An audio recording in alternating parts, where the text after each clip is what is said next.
انی بما تعملون، بلا شبہ میں جو کچھ تم کرتے ہو اس کو علیم جاننے والا ہوں۔ وَإِنَّ هَذِهِ أُمَّتُكُمْ أُمَّةً وَاحِدَةً، اور بلا شبہ تمہاری یہ جماعت ایک جماعت ہے۔ وَأَنَا رَبُّكُمْ، اور میں تمہارا رب ہوں۔ فَاتَّقُونِي، تو تم مجھ سے ڈرو۔ فَتَقَطَّعُوا، تو انہوں نے ٹکڑے ٹکڑے کر دیا، امرہم، اپنے معاملے کو، بینہم، اپنے درمیان، زبراً، ٹکڑے بنا کر۔ تو انہوں نے اپنے معاملے کو آپس میں ٹکڑے ٹکڑے کر دیا۔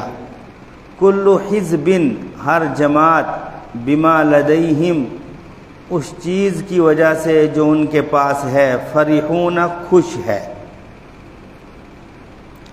فذرہم، تو حبیب صلی اللہ علیہ وسلم آپ چھوڑ دیجئے ان کو، فی غمرتہم، گہری جہالت میں، حتی حین، ایک وقت تک۔ ایحسبون، کیا وہ گمان کرتے ہیں، انما نمدہم بہ من مال و بنین، انما، کہ بلا شبہ وہ چیز، نمدہم بہ، جس کے ذریعے ہم ان کی امداد کریں گے، ان میں اضافہ کریں گے، من مال، یعنی مال، و بنین، اور اولاد، نسارع، کہ ہم جلدی کرتے ہیں، لہم، ان کے لیے، فی الخیرات، بھلائیوں میں، بل لا یشعرون، نہیں بلکہ لا یشعرون، ان کو اس کا احساس نہیں ہے۔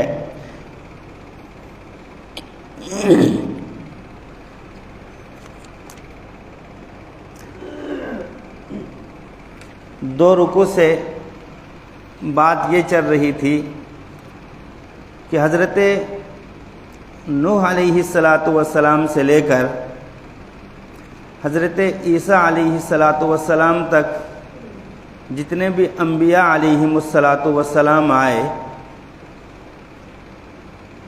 ان کا مقابلہ اپنی نافرمان قوم کے ساتھ رہا۔ بہت سارے ماننے والے بھی ہوئے،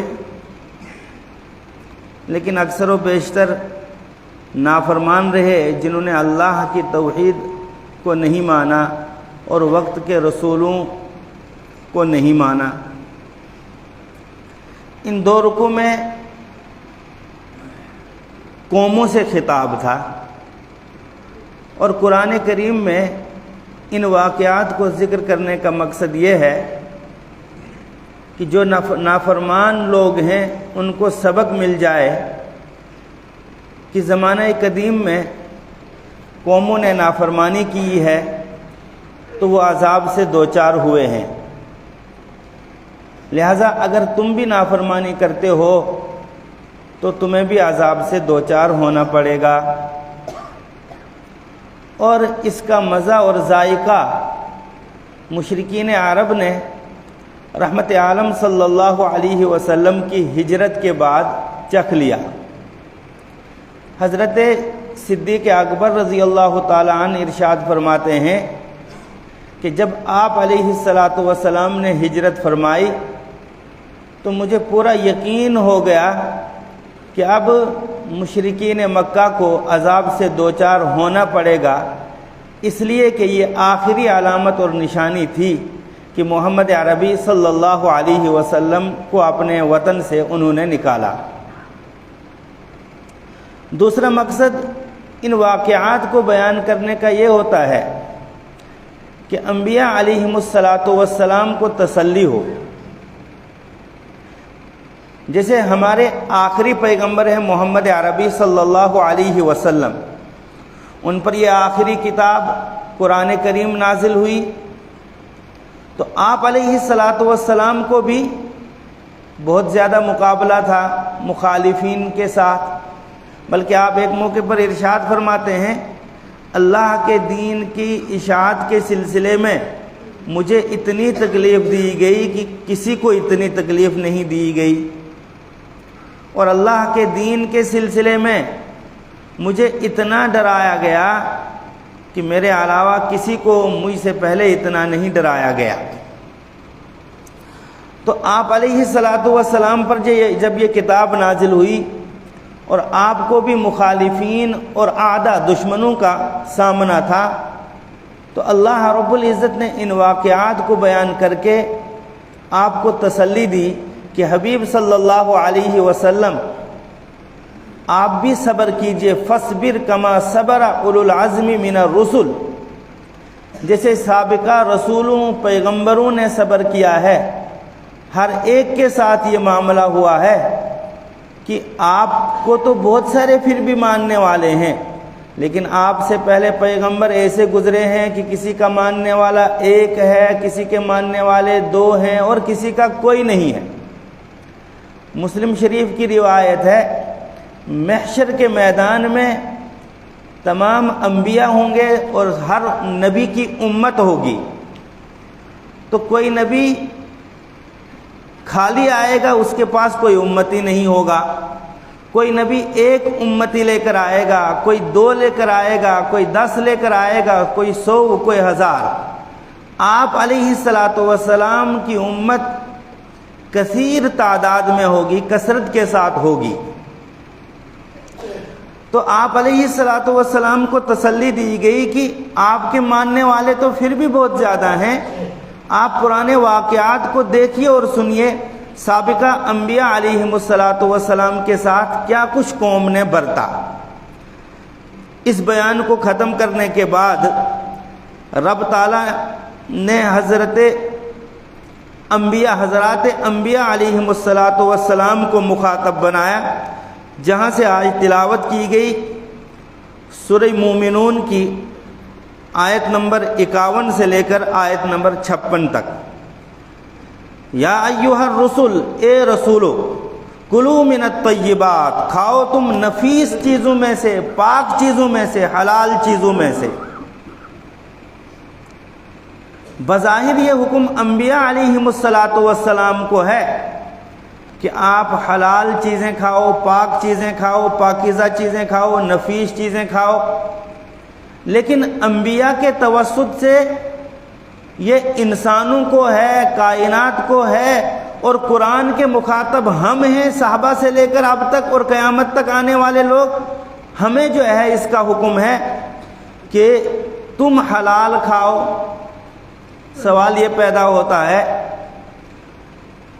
کہ پھر سیدھا کہتے یا ایھا الناس، اے لوگو تم حلال کھاؤ، رسولوں کو مخاطب بنایا اور مراد اس سے امت ہے، تو اس کا جواب یہ ہے کہ امتیوں کو اس حکم کی اہمیت بتلانے کے لیے کہ اے امتیوں، اے لوگوں، اے عام انسانوں، آپ ذرا اندازہ کرو، اس حکم کے مخاطب تو انبیاء علیہم الصلاۃ والسلام ہیں، اس چیز کا حکم تو انبیاء علیہم الصلاۃ والسلام کو دیا جا رہا ہے، تو کیا خیال ہے تمہارا اپنے بارے میں کہ کیا تمہیں حلال کھانے کا حکم نہیں ہے، پاکیزہ چیزیں کھانے کا حکم نہیں ہے، نفیس چیزیں کھانے کا حکم نہیں ہے؟ کیا تمہیں یہ حکم نہیں دیا جاتا ہے کہ اپنی کمائی کا جائزہ لو، اپنی اولاد کی کمائی کا جائزہ لو، اپنی محنت اور مزدوری کا جائزہ لو، اور اس کے بعد لقمہ استعمال کرو، کہیں ایسا تو نہیں ہے یہ کسی غریب کا ہے، کسی فقیر کا ہے، کسی پڑوسی کا ہے، کسی چھوٹے کا ہے، کسی بڑے کا ہے؟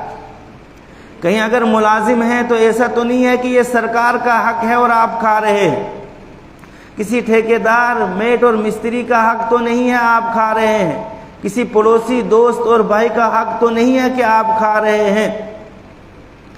کہیں ایسا تو نہیں ہے اپنی اولاد کا حق کھائے جا رہے ہو، اپنے والدین کا حق کھائے جا رہے ہو؟ امتیوں کو یہ حکم ہے، لیکن حکم کی اہمیت کو بتلانے کے لیے اللہ رب العزت نے رسولوں کو مخاطب فرمایا کہ رہتی دنیا تک جب قرآن پڑھنے والے قرآن پڑھیں گے تو وہ سمجھیں گے کہ جب رسول اس کے مخاطب ہیں تو ہم بدرجہ اولا اس کے مخاطب ہیں، کیونکہ رسولوں کا مقام مرتبہ اعلیٰ ہے، تو جب ان کو حکم دیا گیا ہے اس چیز کا تو ہمیں بدرجہ اولا اس کا حکم دیا گیا ہے۔ کیا یہ رسول ایک ساتھ جمع تھے اور پھر حکم دیا گیا؟ نہ، ہر دور میں ہر رسول کو اپنے اپنے موقع پر حکم دیا گیا۔ حضرت آدم علیہ السلام کو اس وقت حکم دیا گیا جس وقت ان کی بعثت ہوئی۔ حضرت ابراہیم علیہ السلام کو اس وقت حکم دیا گیا جس وقت ان کی بعثت ہوئی۔ حضرت عیسیٰ کو اپنے دور میں حکم دیا گیا۔ میرے اور آپ کے آقا محمد عربی صلی اللہ علیہ وسلم کو اس وقت حکم دیا گیا جب ان پر یہ قرآن نازل ہوا۔ وَاعْمَلُوا صَالِحًا، اور رسولو تم نیک عمل کیے جاؤ۔ یہ رسول تو کرتے ہی ہیں نیک عمل۔ یہ بھی وہی بات ہے، عام انسانوں اور امتیوں کو خطاب ہے کہ نیک عمل کے بغیر تمہاری زندگی صحیح معنوں میں زندگی نہیں ہے، بلکہ جو نیک عمل نہیں کرتا ہے، جو ایمان نہیں رکھتا ہے، بل ہم کالانعام، وہ چوپایوں کی طرح ہیں۔ اور قرآن کہتا ہے بل ہم اضل، چوپائے تو پھر بھی کسی مقصد کے لیے پالے جاتے ہیں، کھائے جاتے ہیں، ذبح کیے جاتے ہیں، اون کام آتی ہے، دودھ کام آتا ہے، گوبر کام آتا ہے، لیکن انسان اگر ایمان نہیں ہے تو یہ غلاظت کا ڈھیر ہے ظاہراً اور باطناً، اور اس کا فائدہ نہیں، نہ اس کو کھانا حلال، نہ یہ حل میں چل سکتا ہے، اور نہ جو ہے دوسرے کام دے سکتا ہے جو جانور دے سکتا ہے۔ تو فرمایا بل ہم اضل، انعام چوپائے تو پھر بھی کسی کام کے ہیں، لیکن یہ تو چوپایوں سے گیا گزرا ہے، یہ کسی کام کا نہیں ہے، بلکہ بوجھ ہے، ڈھیر ہے زمین پر، اس کے سوا اور کچھ نہیں ہے۔ تو فرمایا عمل کیے جاؤ، نیک عمل جو قرآن اور سنت نے بیان کیے اور جس کی تشریح صحابہ کرام رضی اللہ تعالی عنہم نے فرمائی۔ اس کا آپس میں کیا تعلق ہے کہ رسولو حلال کھاؤ پھر عمل کرو؟ یاد رکھیے، جب آدمی حلال کھاتا ہے تو اس کے دل و دماغ بلکہ اس کے جو ہے پورے جسم میں ایک حرکت ملتی ہے نیک عمل کرنے کی، نہ چاہتے ہوئے بھی وہ نیک عمل کرتا ہے۔ اور جب انسان حلال نہیں کھاتا ہے تو ضمیر مر جاتا ہے، نفس اس پر غالب آ جاتا ہے، دل و دماغ حرام کی غلاظت کی وجہ سے زنگ آلود ہو جاتا ہے، تو اس کو توفیق نہیں ملتی ہے نیک عمل کرنے کی، اور اگر کبھی ملی بھی توفیق نیک عمل کرنے کی تو وہ عمل بارگاہ خداوندی میں قبول نہیں ہوتا ہے۔ ترمذی شریف کی حدیث ہے، شروع میں آپ علیہ السلام نے فرمایا چوری کیے ہوئے مال کا صدقہ قابل قبول نہیں۔ معلوم ہوا کہ حرام مال کا صدقہ اور حرام مال کا جو ہے حرام مال لیا ہوا اللہ کے راستے میں قبول نہیں ہوتا ہے۔ اسی طریقے سے حرام مال کھایا ہوا انسان بھی کتنا ہی عمل کرے تو اس کا عمل قابل قبول نہیں۔ یہ میں نہیں کہہ رہا ہوں، حدیث شریف ہے۔ رحمت عالم صلی اللہ علیہ وسلم نے ارشاد فرمایا، ایک آدمی بہت دور سے سفر کر کے آتا ہے، پراگندہ بال ہوتا ہے، غبار آلود بالوں میں مٹی گرد و غبار ہوتا ہے، پراگندہ حال ہوتا ہے۔ پراگندہ حال کا مطلب ہے میلے کچیلے کپڑے پہنے ہوئے ہیں، عجیب و غریب حالت میں ہوتا ہے، سفر میں ہوتا ہے، پھر کسی متبرک مقام پر پہنچ جاتا ہے، مان لو خانہ کعبہ کے پاس پہنچ گیا، جبکہ حدیث شریف میں ہے کہ خانہ کعبہ پر جب پہلی نظر پڑے جو کچھ آپ مانگیں گے اللہ رب العزت قبول فرما دیتے ہیں۔ وہ اس متبرک مقام کے پاس پہنچا، وہاں دعائیں کی، گڑ گڑا کر رو کر رب تعالیٰ سے سب کچھ مانگ رہا ہے۔ آپ علیہ السلام ارشاد فرماتے ہیں کیوں کر اس کی دعا قبول ہوگی، کیسے اس کی دعا قبول ہوگی؟ اس کا کھانا حرام، اس کے بدن کا جو گوشت ہے وہ حرام مال سے بنا ہوا ہے، اس کا جو خون ہے وہ حرام مال سے بنا ہوا ہے، اس کا پینا حرام۔ آپ علیہ السلام ارشاد فرماتے ہیں اس کا لباس حرام، تو حرام مال سے جو ہے لایا ہوا لباس ہے، لہذا کس طرح سے اس کی دعا قبول ہوگی؟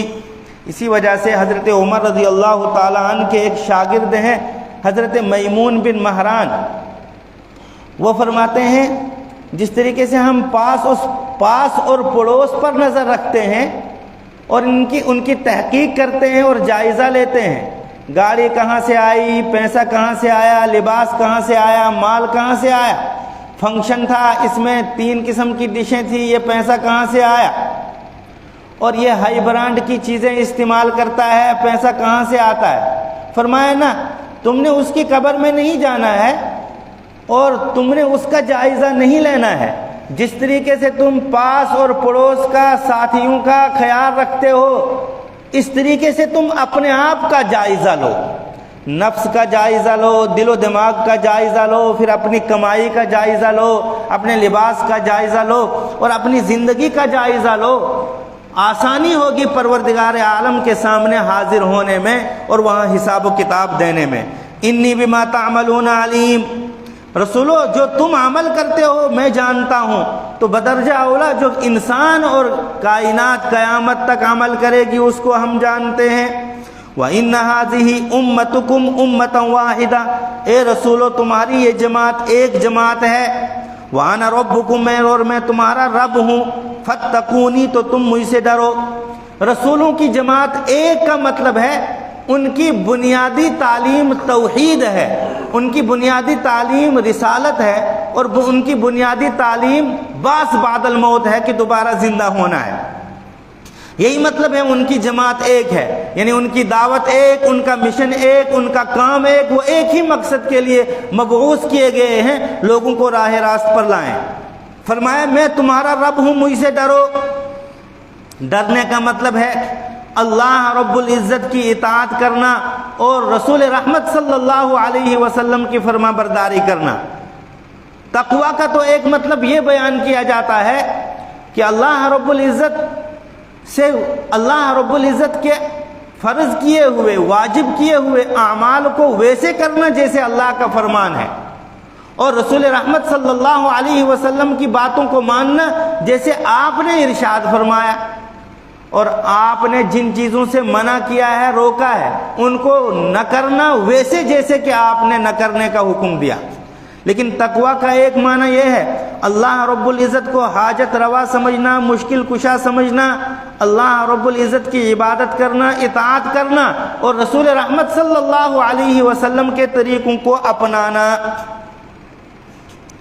یہ مطلب نہیں ہے جیسے انسان کسی ظالم بادشاہ سے، کسی موذی جانور سے ڈرتا ہے ویسے اللہ سے ڈرنا، نہ، بلکہ اللہ رب العزت کی محبت ایمان ہے۔ کسی کے دل میں اللہ کی محبت نہیں ہے تو وہ مومن نہیں، کسی کے دل میں رسول رحمت صلی اللہ علیہ وسلم کی محبت نہیں ہے تو وہ مومن نہیں۔ حضرت عمر فاروق رضی اللہ تعالی عنہ آپ کے پاس آئے، فرمایا اللہ کے رسول صلی اللہ علیہ وسلم ہر چیز کو میں اپنے نفس پر ترجیح دیتا ہوں، لیکن ابھی تک دل میں کھٹکا ہے کہ آپ کو اپنی جان سے اور اپنے نفس پر ترجیح نہیں دے سکتا ہوں، یعنی آپ سے محبت نہیں ہے اپنی جان سے زیادہ۔ آپ نے فرمایا ایمان کامل نہیں ہے۔ پھر آپ نے حضرت عمر رضی اللہ تعالیٰ عنہ کے سینہ مبارک پر ہاتھ رکھا، فرمایا اللہ کے رسول صلی اللہ علیہ وسلم اب شرح صدر حاصل ہوا، اب آپ جان، مال، اولاد، سب دنیا و ما فیہا سے زیادہ محبوب ہیں آپ میرے نزدیک۔ نبی اکرم صلی اللہ علیہ وسلم نے فرمایا اب تیرا ایمان کامل ہوا تو اللہ سے محبت ہو، اللہ کے رسول سے محبت ہو، اپنی جان سے، اپنی مال سے، اپنی اولاد سے، دنیا کی تمام چیزوں سے زیادہ، تب ایمان کامل ہے، ورنہ ایمان کامل نہیں۔ اللہ سے محبت بھی ہوتی ہے اور ساتھ ساتھ میں اللہ سے ڈرا بھی جاتا ہے۔ ڈرنے کا مطلب یہ ہے کہ اللہ کی عبادت کی جاتی ہے، اللہ کو حاجت روا اور مشکل کشا سمجھا جاتا ہے۔ سوال جب تمام انبیاء ایک ہیں، ان کی دعوت ایک ہے، بعد میں یہ لوگ الگ کیوں ہوئے؟ جواب فَتَقَطَّعُوا أَمْرَهُمْ بَيْنَهُمْ زُبُرًا، انہوں نے جدا کیا اپنے معاملے کو آپس میں ٹکڑے بنا کر، انہوں نے بعد میں نئے نئے طریقے ایجاد کیے، یعنی امتیوں نے، اور دین کو بدل دیا۔ کسی نے شریعت کو مسخ کر دیا، مثلا قریشیوں نے کیا کیا، حج جب کیا جاتا تھا تو عرفہ کے میدان میں بھی آنا تھا جیسے آج آتے ہیں اور فرض ہے، لیکن قریشیوں نے حضرت ابراہیم علیہ السلام کے بعد بدل دیا حج. وہ کہنے لگے عرفات کے میدان میں نہیں جانا ہے، بس مزدلفہ ہی میں جانا ہے. خانہ کعبہ کا طواف ننگے ہو کر کرنے لگے. کہنے لگے ان کپڑوں میں کیسے کریں گے جن کپڑوں میں گناہ کیے جاتے ہیں. تو مس کیا کچھ احکام کو، اور کچھ لوگوں نے اضافہ کیا جو اصل شریعت تھی. ورنہ انبیاء کی بنیادی شریعت ایک تھی اور قوموں کی بھی ایک ہی ہونی چاہیے تھی، لیکن قوموں نے من چاہی زندگی گزاری، نفس کے چاہت کے مطابق زندگی گزاری. انہوں نے کسی نے دین میں اضافہ کیا، کسی نے کمی کی. مثلا عیسائیوں نے راہبانیت کو اختیار کیا.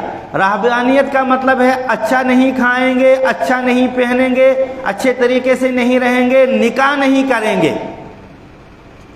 چنانچہ یہ تو اپنایا، لیکن آگے چل کر وہ گناہوں میں پڑے، حرام کھانے لگے، حرام پہننے لگے، اور حرام کاری کے ساتھ، زنا کے ساتھ زندگی گزارنے لگے. تو یہ اضافہ انہوں نے کیا. اسی طریقے سے حضرت موسیٰ علیہ السلام کی قوم نے کہا کہ ہمارے ابا جو تھے حضرت یعقوب علیہ السلام، انہوں نے اپنے اوپر اونٹ کا گوشت حرام کر دیا ہے، لہذا ہم پر بھی حرام. جبکہ انہوں نے اپنے اوپر ایک خاص مصلحت کی وجہ سے حرام کیا تھا. بنی اسرائیل پر اب گوشت حرام نہیں تھا، لیکن انہوں نے زیادتی کی، اضافہ کیا اور گوشت کو حرام کر دیا. اس کی کئی مثالیں ہیں کہ بعد میں نبیوں کے جانے کے بعد قوموں نے اور لوگوں نے دین اسلام کو بدل دیا. اور اس امت کے بارے میں بھی آپ نے پیش گوئی دی ہے کہ ایک وقت آئے گا بالکل جیسے بنی اسرائیل میں الگ الگ فرقے اور جماعتیں ہوئی تھی، اس قوم میں بھی، میری امت میں بھی، میری جماعت میں بھی ہوں گی. لیکن خوشخبری یہ بھی سنا دی کہ اس امت کا جمع غفیر حق پر ہوگا. ہر دور میں قرآن کو ماننے والے ہوں گے، حدیث کو ماننے والے ہوں گے، قرآن کو اپنانے والے ہوں گے. لہذا اچھی تعداد جو ہوگی وہ اللہ اور اللہ کے رسول کو ماننے والی ہوگی. کل حزب بما لدیہم فرحون. کہتے ہیں جب انہوں نے بدل دیا تو ہر جماعت اس دین کی وجہ سے جو ان کے پاس ہے فرحون، خوش ہے. ہر ایک اپنی آدھی اینٹ کی مسجد بنا کر خوش ہے کہ میں ہی حق ہوں. عیسائی کہتے ہیں ہم حق ہیں، یہودی کہتے ہیں ہم حق ہیں، اور برادران وطن کہتے ہیں ہم حق پر ہیں. حق پر کون ہے؟ رب جانتا ہے. فرمایا ان الدین عند اللہ الاسلام، دین تو بس اسلام ہی معتبر ہے. جو اس کے مطابق چلے گا وہ حق پر ہے، جو اس سے ہٹ گیا ذرہ برابر وہ اہل حق میں سے نہیں ہے، وہ جو ہے اللہ رب العزت کا باغی ہے اور نافرمان ہے. ظاہر سی بات ہے تکلیف ہوتی تھی آپ صلی اللہ علیہ وسلم کو اتنا سمجھا کر. تو آپ بحیثیت انسان، بحیثیت بشر، اگرچہ افضل البشر، رنجیدہ ہوتے تھے. فرمایا فذرہم، حبیب صلی اللہ علیہ وسلم چھوڑ دیجئے ان کو، فی غمرتہم، گہری جہالت میں، گہری گمراہی میں، حتی حین، ایک وقت تک. ان کے دل و دماغ پر گمراہی کا زنگ چڑھ چکا ہے، یہ جلدی سے ماننے والے نہیں ہیں، لہذا ان کو چھوڑ دیجئے. ان کا کام اب جو ہے آپ کی مدنی زندگی میں جہاد کرے گا. اَيَحْسَبُونَ أَنَّمَا نُمِدُّهُم مِّن مَّالٍ وَبَنِينَ. مشرکین عرب کہتے تھے نہ ہم ایمان والوں سے بہتر، کیوں کہ اولاد بھی ہمارے پاس، مال بھی ہمارے پاس، عزتیں بھی، عہدے بھی. اگر محمد عربی صلی اللہ علیہ وسلم کا دین حق ہوتا تو پھر ان کو اور ان کے ماننے والوں کو دنیا کی عزتیں ہوتی، مال ہوتا، دولت ہوتی. قرآن کریم بیان کرتا ہے کہ یہ بے عقل ہیں، ان کا دل و دماغ کام نہیں کرتا ہے. دنیا میں کسی کا معیار اونچا ہو، کسی کا سٹینڈر ہائی ہو، اور کوئی مالدار ہو، کوئی دنیا دار ہو، کوئی عہدے دار ہو، یہ دلیل نہیں ہے کہ وہ اللہ کا مقبول ہے.